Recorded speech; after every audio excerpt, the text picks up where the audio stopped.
جب اللہ سے لو لگ جاتی ہے تو پھر اللہ کے سوا کوئی چیز نظر نہیں آتی. آدمی پھر دنیا سے تمنا ہی چھوڑ دیتا ہے. پھر دنیا اس کا مقصد ہی نہیں ہوتی, دنیا اس کی ضرورت ہی نہیں ہوتی. پھر وہ کہتا ہے کہ صرف اللہ مجھ سے راضی ہو جائے. بسم اللہ الرحمن الرحیم. ایک بادشاہ گزرے ہیں ہارون الرشید رحمۃ اللہ علیہ. وہ بہت اللہ والے تھے. اللہ جل شانہ نے ان کو حکومت سے بھی نواز رکھا تھا اور اللہ کے ہاں بھی بڑے مرتبہ اور مقام والے انسان تھے. ان کا ایک بیٹا تھا جو بہت زیادہ اللہ کی قربت میں رویا کرتا تھا, اللہ سے بڑی محبت کرتا تھا اور ہر وقت اللہ جل شانہ کو راضی کرنے کے تلاش میں رہتا تھا. اور اس کا طرز زندگی یہ تھا, بادشاہ کا بیٹا ہونے کے باوجود بھی وہ پھٹا ہوا لباس اور سادہ لباس پہننا پسند کرتا تھا.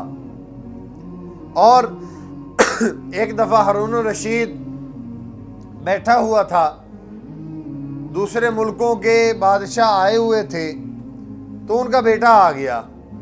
تو دوسرے بادشاہ کہنے لگے کہ اس نے تو بادشاہ کو ذلیل کر رکھا ہے, اس کا لباس دیکھیے. تو ہارون الرشید اپنے بیٹے سے کہنے لگا, بیٹا تو لوگوں کے سامنے مجھے کیوں رسوا کرتا ہے؟ تو بادشاہ کا بیٹا ہے, اچھا لباس پہنا کر. تو بیٹے نے کہا, اے میرے ابا جان, میں اس دنیا کی عارضی زندگی کو ترجیح دیتے ہوئے اللہ کو ناراض نہیں کرنا چاہتا. میں تو اللہ کو راضی کر کے مرنا چاہتا ہوں. اے میرے ابا جان, جب یہاں لوگوں کے جنازے اٹھتے ہیں نا, تو میرے دل کے اندر یہ بات آتی ہے کہ ایک دن میں نے بھی مر جانا ہے. اور یہ جنازے مجھے ڈراتے ہیں اور یہ قبریں مجھے ڈراتی ہیں کہ اس کے اندر بڑے بڑے بادشاہ پڑے ہیں جن کا حال لینے والا کوئی نہیں ہے. میں اس دن سے ڈرتا ہوں جس دن میں اللہ کے سامنے کھڑا ہوں گا. اور کہنے لگا کہ میرے ابا جان, اگر آپ کی میری وجہ سے بے عزتی ہوتی ہے, آج میں اپنے گھر کو ہمیشہ ہمیشہ کے لیے چھوڑ دیتا ہوں. اور وہ چھوڑ کے چلا گیا. ایک شہر میں گیا, اس میں جا کے وہ مزدوری کرنے لگا. اور اس کا مزدوری کا طریقہ کیا ہوتا تھا کہ وہ ایک ہفتے میں ایک دن مزدوری کرتا تھا اور باقی پورا ہفتہ خالی بیٹھ کے وہ پیسے استعمال کرتا اور اللہ کی طرف اس کا رجحان رہتا تھا. تو ایک شخص آیا جو وقت کے ولی تھے, وہ آئے. انہوں نے دیکھا ایک نوجوان ہے, ابھرتی جوانی ہے, اور جوانی کا نشہ جس وقت میں لوگوں کے اوپر غالب ہوتا ہے, وہ بندہ بیٹھا ہوا ہے, وہ لڑکا بیٹھا ہوا ہے اور ہاتھ میں قرآن لیے قرآن پڑھ رہا ہے. تو اس نے کہا کہ چلو اس کو ہی لے چلتے ہیں, کہ یہ بھی مزدور ہے, مزدوری کے لیے آیا ہے, اس کو ہی لے چلتے ہیں. تو اس سے پوچھنے لگے کہ اے بچے, کیا تو مزدوری کرے گا؟ تو ہارون الرشید کا بیٹا بول رہا کہ ہم تو دنیا میں آئے مزدوری کرنے کے لیے ہیں, کیوں نہیں ہم مزدوری کریں گے؟ تو اس نے کہا بھی چلو میرے ساتھ چلو, میں تمہیں کام بتاتا ہوں, وہ کام کرنا. اس نے ہارون الرشید کے بیٹے نے کہا کہ میری کچھ شرائط ہیں کہ میں 3 درہم لوں گا, نہ اس سے کم لوں گا نہ اس سے زیادہ لوں گا, اور جب اذان ہو جائے گی میں کام چھوڑ دوں گا, کام نہیں کروں گا. اور یہ شرطیں طے ہوئی. ہارون الرشید کا بیٹا ساتھ گیا. جب اس نے کام پہ لگا دیا تو دیکھا کہ شام کو جب اس آدمی نے دیکھا 10 آدمیوں کا کام اس اکیلے آدمی نے کیا ہوا تھا. وہ بڑا حیران ہوا, یہ کام کرتا کیسے ہے؟ تو اس نے شام کو کچھ مزدوری اس کو زیادہ دینی چاہیے کہ اس نے زیادہ کام کیا ہے۔ ہارون رشید کے بیٹے نے کہا میں نے تو اس سے پہلے ہی بات طے کی تھی کہ 3 درہم سے زیادہ نہیں لوں گا۔ تو وہ اس نے 3 درہم لیے اور چلا گیا۔ جانے کے بعد اب اگلے دن وہی آدمی اس کو ڈھونڈتا ہوا کہ وہ مزدور کہاں گیا، تو لوگوں نے بتایا ہفتے میں 1 دن مزدوری کرتا ہے، باقی پورا ہفتہ وہ اللہ کے لیے اس نے وقف کیا ہوا ہے۔ اور بیٹا کس کا ہے؟ بادشاہ کا بیٹا، وقت کے بادشاہ کا بیٹا۔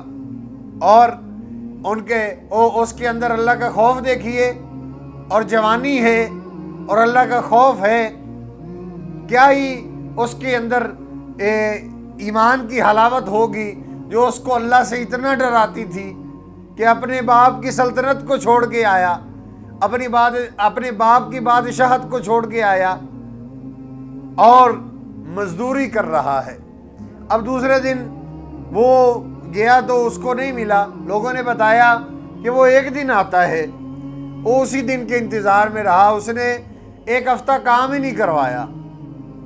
وہ جب 1 ہفتے کے بعد آیا، اسی طرح اس کو دیکھا کہ وہ قرآن پڑھ رہا تھا اور اس کے پاس گیا، کیا لڑکے مزدوری کرے گا؟ تو کہنے لگا کہ میں ضرور کروں گا، لیکن میری 2 شرطیں ہیں جو میں نے آپ کو پیچھے بھی پہلے بھی بتائی تھی۔ وہ یہ ہے کہ 3 درہم سے نہ کم لوں گا نہ زیادہ لوں گا، اور اس کے علاوہ نماز کے وقت میں کام نہیں کروں گا۔ انہوں نے کہا ٹھیک ہے۔ وہ لے کے اس کو ساتھ چلے گئے۔ وہ چھپ کے دیکھنے لگے کام کیسے کرتا ہے، 1 بندہ 10 بندوں کے مقابلے میں کام کر رہا ہے، کام کیسے کرتا ہے۔ تو جب اس نے چھپ کے دیکھا تو وہ دیوار کے اوپر گارا لگاتا تھا، تو اللہ کے حکم سے اینٹ اڑ کے آتی اور اسی جگہ پہ نصب ہو جاتی جہاں پر اس نے گارا لگایا ہوا ہوتا۔ تو میرے عزیز محترم بھائیو دوستو، یہ کس طرح ہو رہا تھا کہ اس کا اللہ کا خوف اس کے اندر تھا، اللہ کے ساتھ تعلق اس کا جڑا ہوا تھا، جو اس چیز کو اس کی کام میں بھی معاونت کر رہا تھا۔ کیونکہ اللہ جل شانہ فرماتے ہیں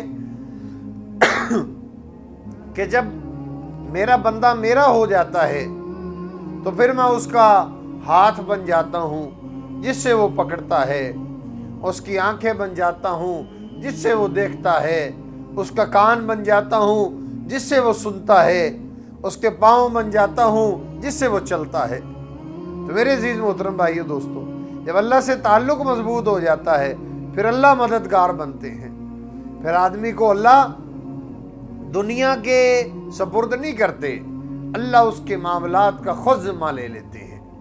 تو میرے عزیز محترم بھائیو دوستو، پھر اس کا کیا ہوا؟ وہ مزدوری کر کے 3 درہم لے کے نکل گیا۔ وہ بندہ بڑا متاثر ہوا کہ یار بڑا اللہ والا آدمی ہے کہ جس کے لیے اینٹیں خود اٹھ کے لگ رہی ہیں، کیا اس کا اللہ کے ہاں مقام ہوگا؟ تو اگلے ہفتے وہ پھر گیا تو اس نے دیکھا کہ وہ لڑکا وہاں نہیں تھا۔ تو کسی نے بتایا وہ بیمار ہے، جنگل میں پڑا ہوا ہے، فلاں جنگل میں ہے، جاؤ۔ اس کو راستہ بتایا تو وہ گیا۔ جب وہ گیا نا تو بادشاہ کا بیٹا ہے اور جنگل میں سر کے نیچے اینٹ رکھ کے سویا ہوا ہے، لیٹا ہوا ہے۔ جب وہ شخص اس کے پاس پہنچا تو کہنے لگا کہ تمہیں کیا ہوا ہے؟ کہا کہ میرا وقت آ چکا ہے، مجھے لگتا ہے میں مرنے والا ہوں، لیکن ایک میرا کام کرو، مجھ سے وعدہ کرو، میرا کام کرو گے۔ یہ میرے پاس کچھ چیزیں ہیں، یہ میری جو ہے کسی اور جو میرا دوسرا سامان ہے، اس کو بیچ کے نا تم ان پیسوں سے مجھے کفن دینا، اور مجھے قبر میں اتار دینا۔ اور ایک انگوٹھی تھی جو ہارون رشید کی بیوی نے اس کو جاتے ہوئے دی تھی کہ اپنے مشکل وقت میں تم اس کو بیچ کے استعمال کر لینا۔ تو وہ جب مرتا ہے تو آخری وصیت اس کو کرتا ہے کہ یہ فلاں بادشاہ کو جا کے دے دینا۔ ہارون رشید کا نام لیا کہ یہ میری امانت اس کے سپرد کر دینا، اور اس کو بتا دینا آج وہ لڑکا جس چیز کی طلب کرتا تھا آج وہاں پہنچ گیا ہے۔ آج اللہ نے اس کے اعزاز و اکرام کے لیے اور جس کے لیے وہ طلب کرتا تھا آج وہ اپنے مقصود کو پا چکا ہے۔ اب ہارون رشید کے پاس گیا۔ ہارون رشید کا قافلہ محل سے نکل رہا تھا، پہاڑ پہ کھڑا ہو کے آواز دینے لگا کہ بادشاہ سلامت، میری بات سنیے، ایک پردیسی کا پیغام ہے جو آپ کے پاس میں لے کے آیا ہوں۔ ہارون رشید نے قافلے کو روکا اور اس کو ملنے کے لیے بلایا۔ اس کو انگوٹھی دی اس آدمی نے ہارون رشید کو کہ یہ آپ ایک لڑکا تھا جس کی یہ وصیت تھی کہ یہ انگوٹھی ہارون رشید کو دینی ہے۔ ہارون رشید نے جب دیکھا تو رونے لگ گیا کہ یہ تو میرے بیٹے کو میری بیوی نے دی تھی، تو یہ کہ اس کے پاس کیسے آ گئی؟ تو اس نے کہا کہ وہ بندہ کہاں ہے جس نے تجھے یہ دیا ہے؟ انہوں نے کہا کہ وہ اللہ کے حضور پیش ہو گیا ہے، وہ مر چکا ہے۔ اس نے بتایا ہے ہارون رشید کو کہنا کہ آج وہ مسافر اپنی منزل تک پہنچ چکا ہے۔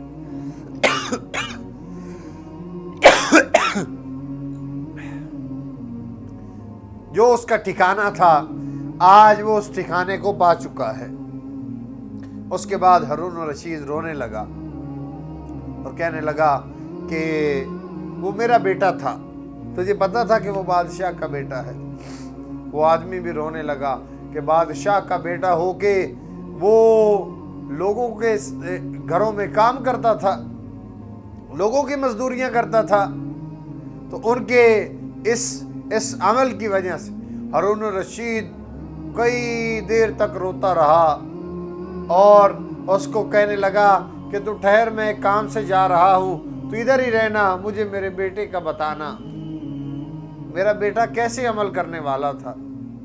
تو میرے عزیز محترم بھائیو دوستو، جب اللہ سے لو لگ جاتی ہے تو پھر اللہ کے سوا کوئی چیز نظر نہیں آتی۔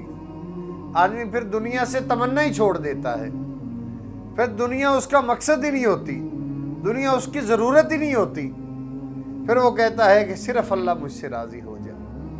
تو میرے عزیز محترم بھائیو دوستو، ہمارا بھی اللہ سے تعلق ہوگا، اللہ ہمارا ہاتھ بن جائے گا جس سے ہم پکڑتے ہیں، اللہ ہمارا کان بن جائے گا جس سے ہم سنتے ہیں، اللہ ہماری آنکھیں بن جائے گا جس سے ہم دیکھتے ہیں، اور اللہ ہمارا منہ بن جائے گا جس سے ہم بولتے ہیں، اللہ ہمارا پاؤں بن جائے گا جس سے ہم چلتے ہیں۔ اللہ سے دعا ہے اللہ پاک مجھے آپ کو ایسا تعلق اور محبت نصیب فرمائے جس سے ہم اللہ کے قریب ہو سکیں۔ وما علینا الا البلاغ۔